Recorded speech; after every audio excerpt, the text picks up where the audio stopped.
Olá, eu sou a professora Sinara Celistre, do curso de Pedagogia da Gran Faculdade. E hoje eu vou falar sobre um tema super importante para quem atua no meio educacional. Eu vou falar sobre a escola emocionalmente saudável. Então, vamos ver o que é uma escola emocionalmente saudável. Primeiro passo, vamos entender o contexto da escola.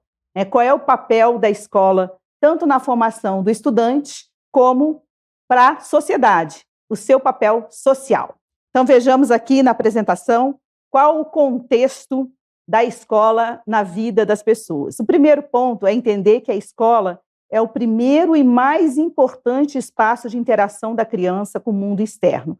O que quer dizer isso? Isso quer dizer que, depois da família, do ambiente familiar, o primeiro espaço com a qual a criança tem contato, com outras pessoas que não necessariamente são do seu círculo familiar, do seu meio familiar, é a escola. É na escola que ela vai fazer novos amigos, independentemente do seu convívio familiar.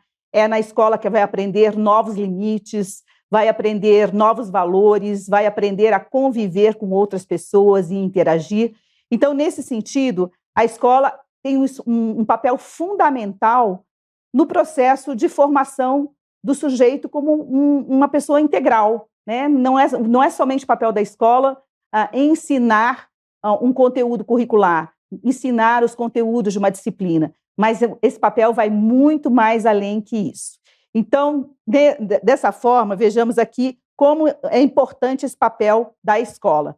Primeiro, que as relações no ambiente escolar, elas contribuem significativamente para o desenvolvimento da personalidade do estudante.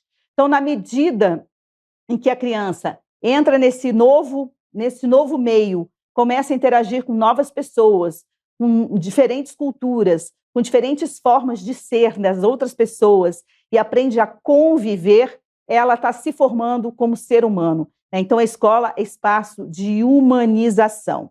Então, vamos entender aqui que a escola, além do seu papel essencial de instruir, de ser espaço de construção de conhecimento, de interação de conhecimento, ela é espaço também de interação de pessoas, de formação humana. Contudo, isso às vezes pode não acontecer da forma como se espera. A escola, ela pode também se transformar num ambiente hostil. A escola pode acabar se caracterizando como um ambiente hostil. E quando isso acontece? Isso acontece quando o ambiente escolar se transforma num ambiente de intolerância, num ambiente de discriminação, num ambiente de agressividade. E quando a escola assume esse papel, quando ela, em vez de acolher, ela exclui, ela se transforma num campo fértil para situações bem sérias, como o caso de episódios de bullying, opressão, preconceito e intolerância, que acontecem diariamente no ambiente escolar. Então, a escola, ao mesmo tempo que ela é um espaço de formação humana, de acolhimento, em algumas situações, o que seria um natural do ambiente escolar, que é a convivência com as diferenças, as divergências, elas são naturais e elas são essenciais para a formação do indivíduo. Contudo, quando essas divergências se transformam em intolerância e discriminação, a escola passa a ser um espaço opressor, passa a ser um espaço de rejeição. Bom, então vamos aqui ilustrar uma das situações muito comuns no ambiente escolar, quando a intolerância, a discriminação, a rejeição começa a ganhar espaço. Aí ela se transforma, num ambiente que favorece a prática do bullying. Vejamos aqui algumas definições, do que é o bullying, do que pode ser entendido como bullying. O bullying é todo tipo de comportamento constante e intencional. Então, essa é uma definição de vários psicólogos, que o bullying ele é intencional e é constante. E são comportamentos de agressividade, de crueldade. Essa é uma definição geral do bullying. Então, todo tipo de comportamento constante e intencional de agressividade e de crueldade. Esse bullying pode ser verbal, que acontece quando há insultos, piadas ofensivas, os apelidos, né, aquilo que às vezes é entendido como uma simples brincadeira, um apelido, pode se transformar num bullying à medida que a pessoa que está sendo vítima dessa situação se sente constrangida, se sente agredida. Então, o bullying também pode ser verbal. Uma outra forma de bullying, vejamos aqui na apresentação, pode ser físico, que aí é o contato físico mesmo, isso envolve o bater, o chutar, empurrar. O furtar também é uma forma de bullying, né? Tirar algo de alguém para agredir, para gerar uma situação de desconforto, é uma forma de bullying. Também existe o bullying aqui, o psicológico, né? O bullying psicológico está relacionado à humilhação, à ameaça, à difamação, à exclusão. Então, aquelas situações em que uma criança, um jovem é excluído, né, que existe uma rejeição explícita em que essa pessoa se sente, não se sente parte, né, do contexto escolar. Então, essa é uma forma também de bullying.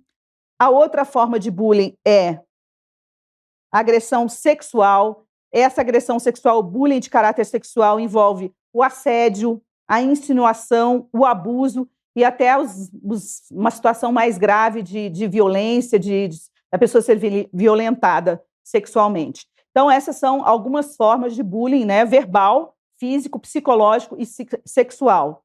E que, infelizmente, isso ainda é uma realidade dentro das nossas escolas. Vejamos alguns dados que mostram como isso é preocupante. Bom, numa pesquisa realizada pela USP em 2019, com a participação de 2.702 adolescentes do 9º ano do ensino fundamental, são estudantes de escolas públicas. O que eles relataram? 29% já tinham sido vítimas de bullying. 23% sofreram algum tipo de violência, que não caracterizaram como bullying, mas sofreram alguma violência. E 15% afirmaram que cometeram bullying. E 19% cometeram algum tipo de violência. Então, são dados bem preocupantes, né? Isso ainda numa pesquisa de 2019, né? Se nós talvez fôssemos olhar esse cenário hoje, existe uma possibilidade de aumento, né, desses casos, pelo próprio cenário que a gente vem acompanhando, de situações que nós vivemos este ano em algumas escolas do país, de violência dentro da escola, violências graves, e que muitas delas talvez tenham sido impulsionadas, motivadas por situações como o bullying. Bom, vejamos aqui mais um dado relacionado ao bullying nas escolas.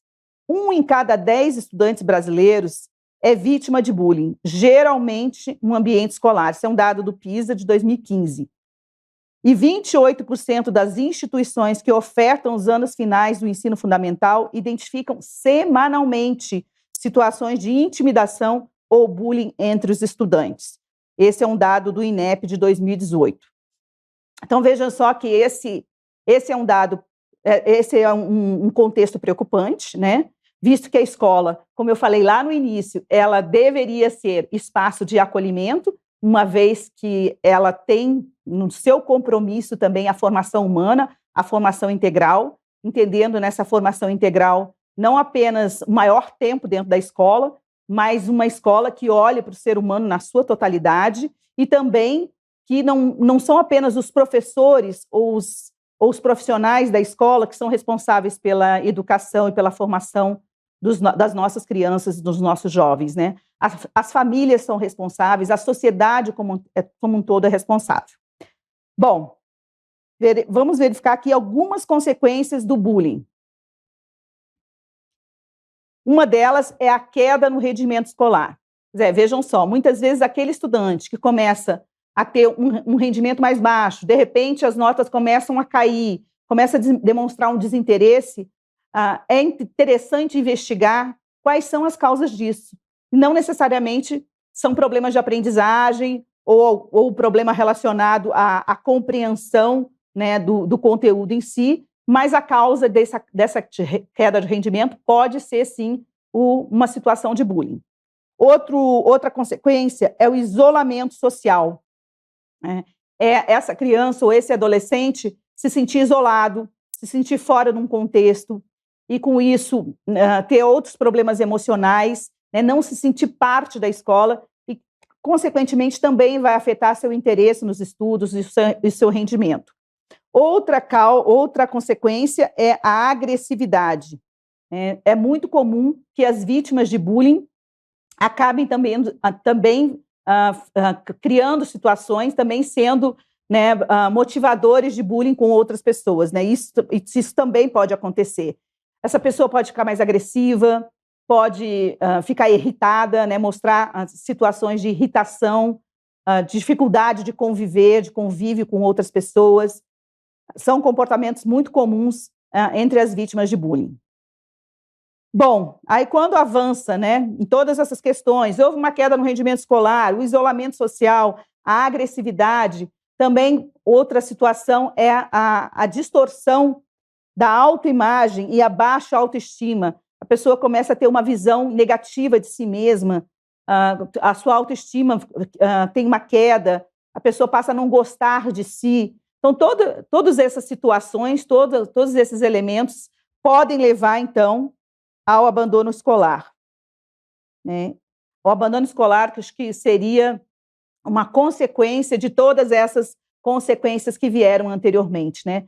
Chega um ponto em que a escola é um espaço que não acolhe mais, é um espaço onde essa pessoa se sente rejeitada, ela não se sente capaz de aprender, ela não se sente capaz de interagir, e a grande consequência disso é o abandono escolar, falando, né, no aspecto educacional, mas falando no aspecto psicológico e emocional, existe uma situação mais séria ainda, que é a possibilidade de um estresse crônico, de depressão, violência autoprovocada e até mesmo o suicídio. Então, essas são consequências muito sérias relacionadas às práticas de bullying dentro da escola. Bom, temos essa consciência, isso é um problema, mas eu não sei se vocês já sabem, né, que existe uma legislação que trata dessa questão. Existe uma legislação específica que fala sobre o bullying na escola e o combate ao bullying dentro da escola. Vejamos aqui qual é essa legislação. A Lei 13.185 de 2015, ela instituiu o Programa de Combate à Intimidação Sistemática. Essa intimidação sistemática, né, é o bullying em todo o território nacional. E o que a legislação diz no artigo 5? Que é dever do estabelecimento de ensino assegurar medidas de conscientização, prevenção, diagnose e combate à violência e à intimidação sistemática. Então, veja só, gente, é dever do estabelecimento de ensino assegurar essas medidas para conscientização, prevenção, diagnose e combate ao bullying dentro da escola. E, efetivamente, o que as instituições estão fazendo em relação a isso? Como as escolas estão olhando para isso? Como as instituições que formam os professores estão olhando para isso? Como os professores estão sendo preparados para atuarem com essas situações que são muito comuns dentro do contexto educacional?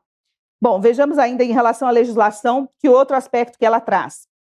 Ela aponta aqui alguns objetivos desse programa de combate ao bullying, né, que é dever de todas as instituições. Primeiro, prevenir e combater a prática da intimidação sistemática em toda a sociedade. Como prevenir essa prática? Prevenir por meio de ações de conscientização, prevenir por meio da formação dos educadores, prevenir por meio da interação entre família e escola, maior diálogo entre família e escola, prevenir por meio de uma rede de apoio que possa orientar os estudantes com uma ação multidisciplinar. Isso envolve pedagogo, envolve psicólogo, psicopedagogo, orientador educacional. Então, existe uma série de possibilidades de envolver esses profissionais numa ação conjunta e efetiva para o combate ao bullying na escola. Outro aspecto levantado aqui pela legislação, um outro objetivo, é capacitar os docentes e as equipes pedagógicas para a implementação das ações de discussão, prevenção, orientação e solução desse problema. Então, capacitar, esse é um assunto que merece estudo, é um assunto que não pode ser trabalhado simplesmente de acordo com a sensibilidade, simplesmente, vamos dizer assim, do professor, né? ou contar com o bom senso. É preciso se informar, é preciso capacitar, é preciso um observar atento em relação aos comportamentos dos estudantes para se fazer a intervenção no momento certo. Bom, um outro objetivo, então, desse programa definido pela lei é implementar e disseminar campanhas de educação, conscientização e informação. Então, é implementar essas campanhas. É muito mais do que fazer apenas uma palestra no início do ano ou uma palestra, né, no encerramento do ano sobre o tema, é trabalhar com essas questões diariamente, por meio do trabalho com valores, né, colocando temas transversais que abordem, né, essa temática nos currículos, preparando os professores para o diálogo, criando momentos de interação entre os estudantes em que a diversidade, o respeito às diferenças seja trabalhado continuamente e, mais do que o respeito, até a valorização dessa diversidade, entender que a diversidade faz parte das características dos seres humanos, das sociedades, e elas só agregam mais, né, ao desenvolvimento humano. Então, existe uma série de ações que podem ser feitas para que esses objetivos sejam cumpridos. Bom, ainda falando sobre a legislação, ela define também, né, eu defini anteriormente, de acordo com alguns psicólogos, mas a legislação também traz uma definição aqui do que é considerado bullying. Então, vejamos o que diz a legislação. Ela diz que a intimidação sistemática é todo ato de violência física, psicológica, intencional e repetitivo, que ocorra sem motivação evidente, praticado por indivíduo ou grupo, contra uma ou mais pessoas com o objetivo de intimidá-la ou agredi-la, causando dor e angústia à vítima em uma relação de desequilíbrio de poder entre as partes envolvidas. Então, veja que é uma definição que traz o peso, né, a carga do que é essa intimidação sistemática, desse sentimento de desequilíbrio, de angústia, né, de revolta também, que acaba gerando situações muito graves, né, nessa relação entre estudante e escola, que a gente já viu em outros momentos aqui na história da educação do país, né, inclusive as situações recentes. Bom, o que pode ser feito? O que a gente pode pensar em relação a isso como instituição que educa, como instituição que acolhe, que forma os profissionais? Primeiro ponto é fazer isso que a gente está fazendo, né? Trabalhar sobre essa temática, é trazer esse tema para a pauta de discussões, é trazer esse tema para a reflexão dos nossos professores, dos nossos estudantes e da sociedade em geral. É entender que esse tema é um tema que envolve muito compromisso, envolve estudo e que é necessário a gente investigar como que isso está acontecendo, né, dentro das instituições, ter uma visão mais clara do impacto, né, de situações do bullying na vida das pessoas, na sua realização como pessoa e também na conclusão da própria formação, né, do seu processo formativo, que o estudante, às vezes, por se sentir tão rejeitado, acaba abandonando, né, a escola, acaba se afastando da escola. Então, olhar para isso com atenção,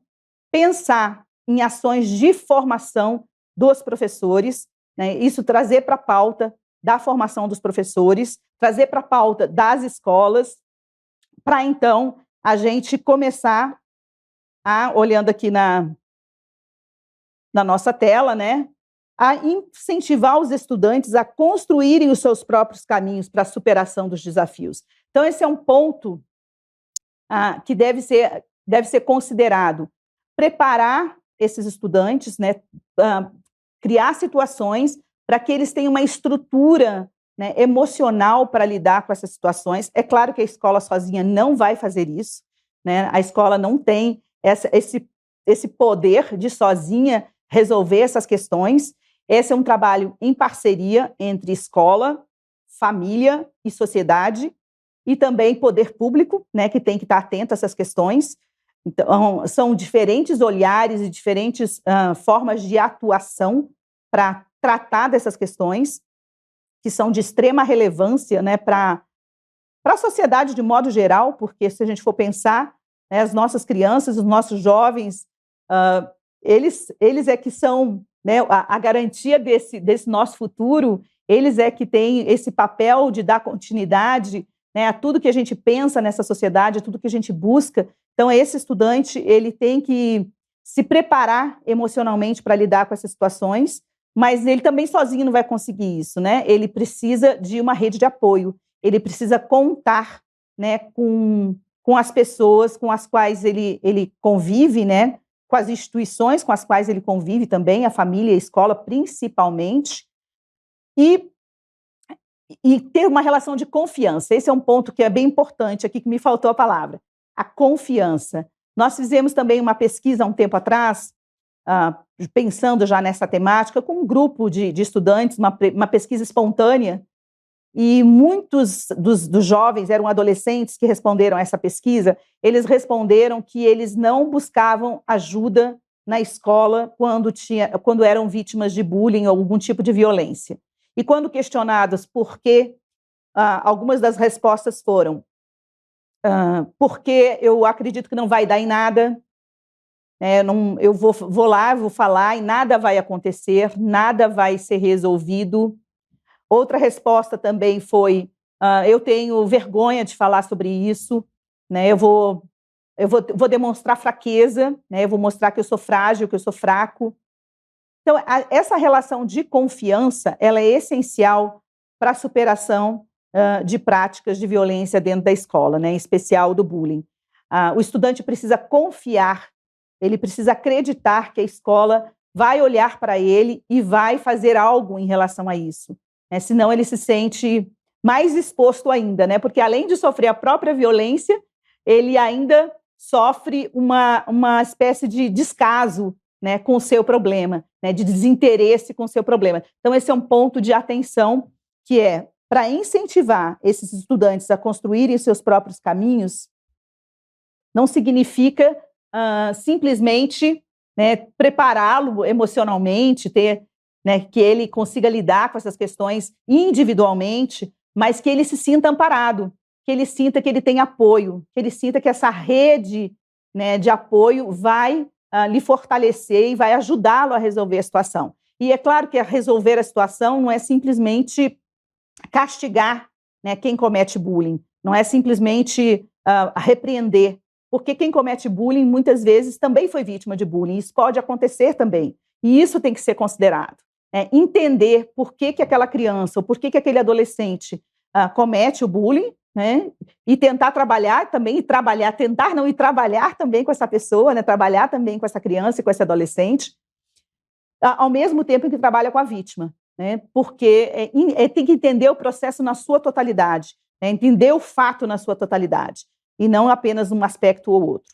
Bom, um outro ponto importante é elaborar um plano de ação, né, colaborativo, para instituir um modelo de escola emocionalmente saudável. Aqui a gente traz esse nome, né, esse título de escola emocionalmente saudável como uma escola que acolhe, uma escola que escuta, uma escola que orienta, uma escola que é para todos, né, uma escola que está atenta ao que acontece no seu dia a dia, né, uma escola que não ignora todas essas consequências, né, dessas relações, sejam relações positivas, né, a escola tem que valorizar as relações positivas, e essa é uma estratégia que eu acredito que é fundamental, ela é muito importante, né, mais do que, às vezes, ter um discurso de combate, um discurso de negação, a escola ter um discurso de motivação, um discurso de promoção de diálogo, de promoção de escuta. O esporte, por exemplo, é uma estratégia fantástica que a gente tem que olhar novamente para as escolas, como é que elas estão trabalhando o esporte, a educação física, momentos em que os alunos interagem, que eles obedecem regras, mas não porque aquelas regras são impostas, mas porque as regras são necessárias para que essas atividades aconteçam. Então, tem várias estratégias que podem ser lúdicas, que podem ser interessantes, que são estratégias de motivação, de trazer o que tem de bom, o que tem de positivo nessas relações interpessoais, de modo que o que é ruim, o que é negativo, comece a cair em total descrédito, né? Porque muitas vezes quem comete bullying também comete o bullying para chamar atenção sobre si, né? Para mostrar que é mais importante, para mostrar que é popular, né? Porque também tem uma necessidade de aceitação e busca uma atitude negativa, né, para atingir seus objetivos. Então, se a escola trouxer também, por outro lado, propor ações que sejam de favorecimento das relações saudáveis, que promova essas relações saudáveis, ela também vai, né, estar combatendo o bullying, sem necessariamente fazer um discurso sobre isso, mas mostrando na sua prática que ela é uma escola emocionalmente saudável. Bom, e aí vem as ações concretas para instituir uma escola emocionalmente saudável.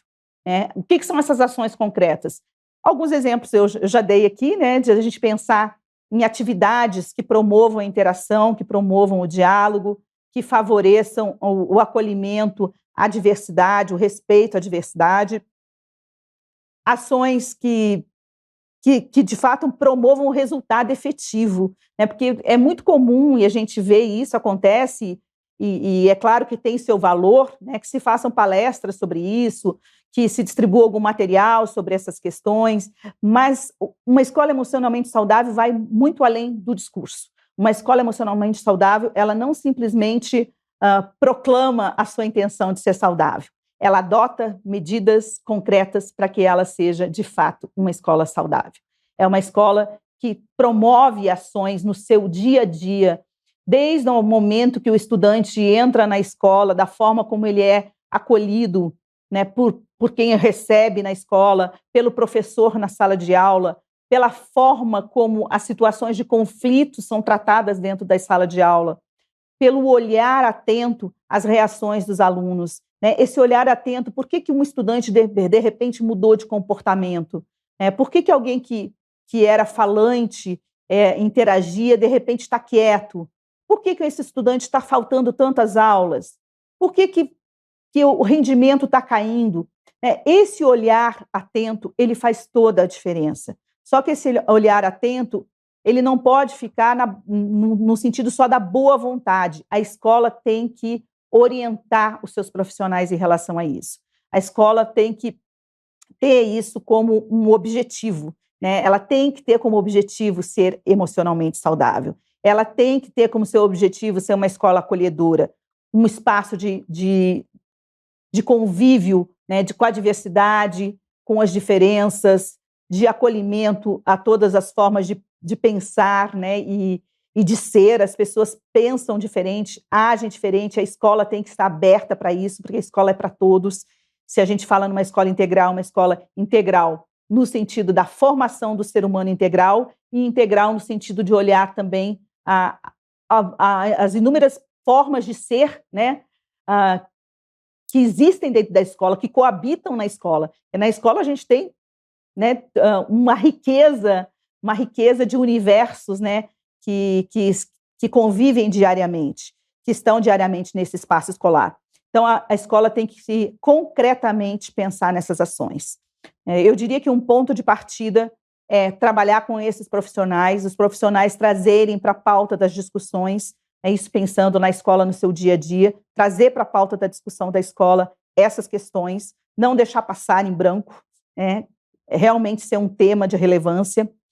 Em relação às instituições que formam esses profissionais, que formam os professores, que formam os pedagogos, olhar para esses profissionais e trazer também para os currículos essas questões, esse ser um tema de discussão tão importante quanto o domínio do seu conteúdo, da sua matéria de atuação, da sua disciplina, né, do seu tema, da sua área do conhecimento, as questões humanas, os valores humanos, porque isso tem tudo a ver com valor humano, com competências socioemocionais, de desenvolver competências necessárias para acolher o estudante, do saber ouvir, o saber observar e o saber, né, usar essas informações que ele obtém por meio da observação, por meio da escuta, fazer uso dessas informações e planejar práticas que promovam uma escola saudável.